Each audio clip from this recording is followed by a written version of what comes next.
ఆ చిత్రగుప్త దేవాలయం అందుకే వచ్చింది. ఆయన అన్నీ రాస్తూ ఉంటాడు. అన్నీ రాస్తున్నప్పుడు చిత్రం ఏమిటో తెలుసా అండి? ఇందుకే మనుష్య జన్మ యందు ఉపాసన యొక్క బలము వచ్చినది. మీరు ప్రయత్నపూర్వకంగా ఒంట్లో ఓపికున్నప్పటి నుంచి భగవంతుని యొక్క పాదముల వైపుకి మనస్సు తిప్పటాన్ని అలవాటు చెయ్యలేదనుకోండి, ఒక కష్టం వచ్చింది, ఈశ్వర నువ్వున్నావు, నువ్వు రక్షిస్తావు అని ఈశ్వరుడికి చెప్పుకోవడం అలవాటు అవ్వలేదు. ఒక సుఖం వచ్చింది, ఈశ్వర ఇది నీ అనుగ్రహము, ఈ సుఖం వచ్చింది అని చెప్పడం మీకు అలవాటు కాలేదు. మీకు ఎప్పుడూ భగవంతుడితోటి నిరంతర సంబంధం ఏర్పడలేదు. ఇలా ఏర్పడకపోతే ఏమవుతుందో తెలుసా అండి? మనస్సు మీరు చెప్పిన మాట వింటుంది. అది మీరు ప్రయత్నపూర్వకంగా ఆ భగవంతుని యొక్క స్వరూపాన్ని చూడు, చక్కగా అది చూడు, ఆ భాగవతం చూడు, ఆ రామాయణం చూడు, మీరు ఇది అలవాటు చేసేస్తూ వచ్చేస్తున్నారు అనుకోండి, కాలగతిలో శరీరం ఏమైపోతుందంటే జర్జరీభూతం అయిపోతుంది, ఇది ముడతలు పడిపోతుంది.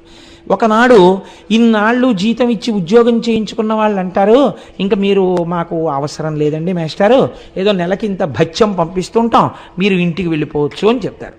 ఇంటికి వెళ్ళిపోయినప్పుడు ఏమవుతుందంటే వీడికి ఆలంబనం లేదు మనస్సులో. వీడు ఓపిక ఉన్నన్నాళ్ళు ఏం చేశాడంటే పనికిమాలిన వస్తువులన్నీ పట్టుకున్నాడు. పట్టుకోవడం వల్ల ఏమైపోతుంది, మీరు ఇంటికి వెళ్ళిపోయినా ఇప్పుడు ఇంట్లో వాళ్ళు అంటారు రిటైర్ అయిపోయారు కృష్ణారామ అనకూడదు అంటాడు. ఎలా అంటాడు పాపం వాడు? వాడికి ఏది ఆలంబనం? వాడికి రాదు ఆ మాట. వాడికి అంతసేపు ఏమొస్తుందంటే, నేను కొంతమందిని చూసి తెల్లపోయానండి. ఉపన్యాసం అంతా విన్న తర్వాత మీరు వాళ్ళని పలకరిస్తే ఇవాళ చెప్పిన దాంట్లోనండి ఈ మాట ఎంతనే చేత కానివాడినైనా ఎక్కడో అక్కడ ఏదో ఒక మాట హృదయాన్ని స్పృశించగలిగి ఉండాలి కదండి, ఆర్ద్రత కలిగిన గుండె అయితే. వెంటనే ఏమో నీకు గుర్తుందా, ఫలానా అప్పుడు వాడు ఉండేవాడు, వాడు వచ్చాడా ఇవాళ, కాసేపు మాట్లాడుకున్నాం, ఎంత సంతోషంగా గడిపానోనయా అని చెప్పేసి అసలు ఈ ఈశ్వర సంబంధం గురించి వాళ్ళ నోటి వెంట ఏ మాట రాదు అసలు. అంటే వాళ్ళు ఇక్కడ కూర్చున్నా వాళ్ళ మనస్సు వేరొక దాన్ని పట్టుకుని ఉంటుంది, కూర్చుంటారు. అది కూడా కొంత పుణ్యమే అనుకోండి, ఏదో కాయికంగా రావడం. కాబట్టి అలాంటి వాళ్ళు ఈ సభలో లేరు నాకు తెలుసు, ఇక్కడికి వచ్చిన వాళ్ళు పుణ్యాత్మలే. కాబట్టి అలాంటి వాడు ఎవడైనా ఉంటే నేను ఒకడే ఉన్నానేమో. కాబట్టి ఇప్పుడు ఏమవుతుంది, మనస్సుకి ఆలంబనం దొరకకపోతే ప్రమాదం ఎక్కడొస్తుందో తెలుసా అండి? ది లాస్ట్ జడ్జిమెంట్ ఒకటి ఉంటుంది, ఆఖరి ఊపిరి వదిలిపెట్టేస్తుంటాడు. అది వదిలిపెట్టిన ఊపిరి అవ్వచ్చు, తీసిన ఊపిరి అవ్వచ్చు. ఆ తీసిన ఊపిరి మళ్ళీ వదలకపోవచ్చు, వదిలిన ఊపిరి తర్వాత ఇంకా తీయకపోవచ్చు. కాబట్టి మృత్యువు సన్నిహితంగా ఉంది. ఇప్పుడు వదిలిపెట్టేసే ముందు మనస్సు దేని మీద ఆధారపడుతుందో తెలుసా అండి? ఊపిరి మీద ఆధారపడుతుంది. ఊపిరి మీరు తీస్తే మనస్సు కదులుతుంది, ఊపిరి తీయకపోతే మనస్సు ఆగిపోతుంది. అందుకే ప్రాణాయామం చేస్తే మనస్సు నిశ్చలంగా ఉంటుంది. అందుకే పూజ చేసేటప్పుడు ప్రాణానాజంజా అని అంటే మనం ముక్కు పట్టుకుని వదిలేస్తాం. ముక్కు పట్టుకోమని కాదు, ప్రాణాయామం చేయమని. అనారోగ్యంతో ఉన్న వాళ్ళు కూడా లఘు ప్రాణాయామం చెయ్యాలి అని శాస్త్రం. కాబట్టి మీరు ప్రాణాయామం చేయగానే మనసు నిశ్చలంగా నిలబడుతుంది. అలాగా అప్పుడు నిలబడిన మనస్సుతో మీరు ఈశ్వరుణ్ణి ఆరాధించాలి. ఇప్పుడు ఏమవుతుంది, వీడికి పూర్వం అలవాటు లేదు, మనస్సు పట్టుకోలేదు. కానీ ఇప్పుడు ఇది ఆగిపోతోంది. ఊపిరి ఆగిపోతున్నప్పుడు ఆ మనస్సు అలా నిలబడిపోతుంది. నిలబడిపోయేటప్పుడు ఇది ఏం చేస్తుందంటే, బతికిన నాళ్లలో బాగా భావనా వ్యగ్రతతో దేన్ని పట్టుకున్నాడో, ఏది పట్టుకోవడానికి మనస్సు బాగా అలవాటు పడిందో దాన్ని ప్రొజెక్ట్ చేస్తుంది, దాన్ని చూపిస్తుంది. ఎందుకని? మీరు దానికి అలవాటు చేశారు. అది బాగా, అది మైనం ముద్ద, దాని మీద మీరు ఏ మూస పెడితే ఆ ముద్ర వేస్తుంది. ఇప్పుడు దాన్ని పైకి తీసుకొస్తుంది. ఒక ఉదాహరణకి నేను మీకు అంటే మార్కండేయ పురాణంలోంచి దీన్ని అనుసంధానం చేస్తున్నాను. ఐశ్వర్యం మీద భ్రాంతి ఉండిపోయింది ఒక ఆయనకి. ఇంత డబ్బుంది, ఇన్ని భూములు ఉన్నాయి, ఈ కాగితాలు అక్కడిట్టాను, ఈ బంగారం ఎక్కడిట్టాను, దీనికి తెలుసో తెలీదో, ఏమైపోతాయో, పిల్లలు పాడు చేస్తారో, బుర్ర నిండా డబ్బు గురించి ఆలోచిస్తూ ఆగిపోయింది. ఎందుకంటే దాని గురించి ఆలోచించాడు బతుకంతా. ఆగిపోతే ఈశ్వరుడు ప్రమేయం పెట్టుకోడండి. వెంటనే ఏం చేస్తాడంటే, తలలో డబ్బు గురించి కదా పెట్టుకున్నావు, ఈశ్వరుడు ఉద్ధరించడానికి ప్రయత్నిస్తాడు. ఆయన ఏం చేస్తాడంటే, బాగా చీకటిగా ఉన్న చోట భోషాణం కింద చేరి పడుకునే జన్మనిస్తాడు. ఒక కట్లపామో, ఒక తేలో, ఒక జిర్రో కింద వెళ్ళి అక్కడ పడుకుంటాడు. భోషాణం కదపరగా అక్కడ ఉంటాడు. ఎప్పుడో సంక్రాంతి వస్తోందని సున్నాలు వేయడానికో ఇప్పుడు, అది కూడా చిత్రం ఏమిటో తెలుసా అండి, అది కదుపుతారు. కదిపితే ఈ తేలో ఏదో భోషాణం కదుపుతున్నప్పుడు ఎవడుంటాడండి, సేవకులకు అర్థ చెప్తారంటే కొడుకు నించుంటాడు అక్కడ. కదుపుతున్నప్పుడు కొడుకు అక్కడి నుంచి జాగ్రత్తగా తోయిండి అంటాడు, లోపల వాటి చప్పుడు అందరి చెవులా పడకుండా. కదుపుతుంటే ఈ తేలో ఏదో బయటకు వస్తుంది. కొడుకు ఏం చేస్తాడో తెలుసా అండి, గబగబా కర్ర తీసి ఆ తల మీద కొట్టి చంపుతాడు. తల ప్రాణం తోకకెళ్ళి చస్తుంది. అది చచ్చే ముందు ఏడుస్తుంది. దీని మీద భ్రాంతితో ఇక్కడ కూర్చున్నా, ఒంటి నిండా విషంగా మారింది ఈ ఆలోచన. వాడే కొట్టాడు నెత్తి మీద, చచ్చాడు. ఇప్పుడు మళ్ళీ ఇంకో దాని గురించి ఏడుస్తుంది, ఇంకో దాంట్లో పోతుంది. మనుష్య జన్మ తర్వాత మనుష్య జన్మ రావడం శాస్త్రమునందు నిర్దేశింపబడలేదు, బాగా గుర్తుపెట్టుకోండి. మనుష్య జన్మ తర్వాత మీ ఉపాసనని బట్టి హీనోపాధులలోకి వెళ్ళిపోతారు, లేకపోతే పైకి ఎడతారు.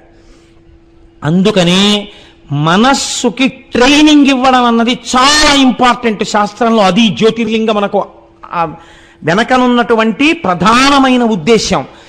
అవగుణములను పక్కకి తీసేస్తుంటే భగవద్భక్తుల్ని భగవంతుణ్ణి పట్టుకోవడానికి అలవాటు పడిపోయింది అనుకోండి. అలవాటు పడిపోతే అవే వినడాన్ని ఇష్టపడితే ప్రాణోత్క్రమణ సమయమునందు కూడా ఒక భగవద్భక్తుణ్ణో భగవంతుణ్ణో అది ప్రొజెక్ట్ చేస్తుంది. ఎందుకంటే అది పట్టుకునుంది, బాగా అది పట్టుకునుంది కాబట్టి దాన్ని చూపిస్తుంది. దీన్ని ధన్య అన్న నామంలో లలితా శాస్త్రంలో వ్యాఖ్యానం చేశారు భాస్కర్ రాయల వారు. ఇప్పుడు ఏ మంచిని పట్టుకుందో దాన్ని బట్టి ఉపాధిని మారుస్తారు.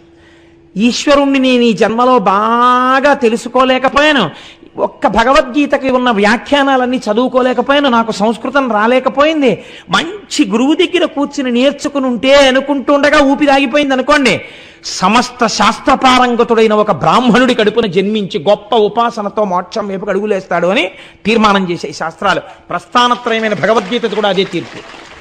కాబట్టి ఇప్పుడు ఏమైంది, నీ మనస్సుకి ఆలంబనము చాలా ప్రధానము. అది మీకు అందించడం, జ్యోతిర్లింగముల ఆవిర్భావము వెనక ఇవి ఉండడానికి కారణము అదే. మీరు ఇలా పట్టుకోవడానికి ఇది తప్ప వేరొక ఆధారము లేదు. ఇప్పుడు జ్యోతిర్లింగం అంటే విని వెళ్ళేది కాదు. 12 జ్యోతిర్లింగములలో ఏ 12 కారణములు ఉన్నాయి. నేను మొన్నటి రోజున ఒక చోట చెప్పింది ఇదే. మీరు ఒక నోట్స్ ప్రిపేర్ చేసుకోగలగాలి, తరచు దాన్ని రిఫర్ చేసుకుంటూ ఉండాలి, మనస్సుకు ఆలంబనం ఇస్తూ ఉండాలి, మనస్సు నటి వైపుకి తిప్పుకుంటూ ఉండాలి.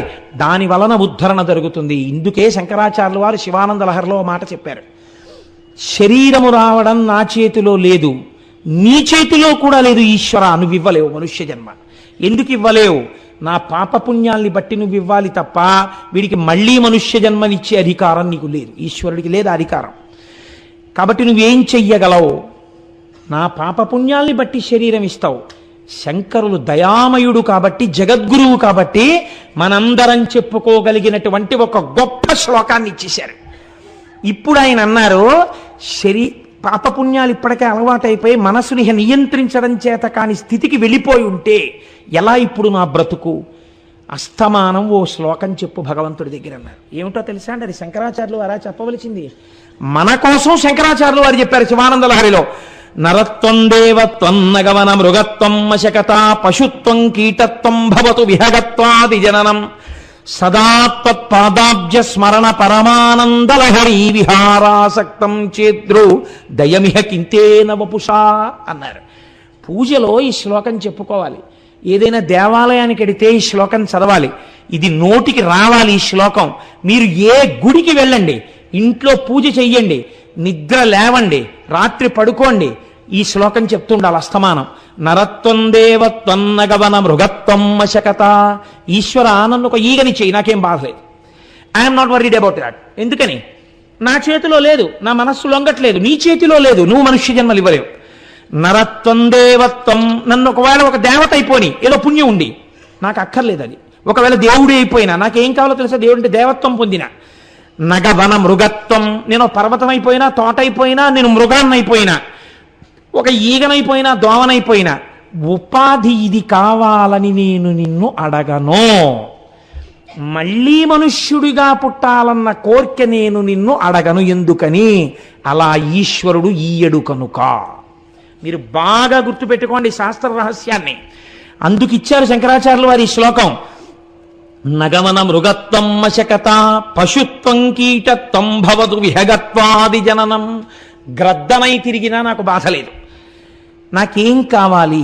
ఏ ఉపాధిలో ఉన్నా జీవుడదే కదా ఉంటాడు. నాకేం కావాలో తెలుసా? సదా పాదాబ్జస్మరణ పరమానందలహరీ విహారాసక్తం. ఎప్పుడు నీ పాదపద్మములను తలుచుకుని మురిసిపోయి ఆనందమునందు రమించేటటువంటి అదృష్టాన్ని నాకు ఇయ్యి.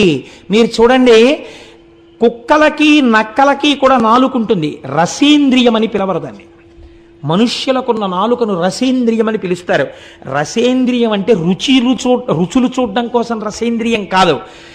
భగవంతుని యొక్క నామ వైభవమును, ఈశ్వరుని యొక్క గుణముల రసమును గ్రోలి అందుచేత మత్తెక్కిపోయి చెప్పకుండా ఉండలేక ఈశ్వరనామము చెప్పి ఈశ్వరునిలో ఉన్న రసమెరిగినటువంటి స్థితి కాబట్టి, దాని వలన పలుకన నాలిక కాబట్టి ఇది రసేంద్రియమైంది.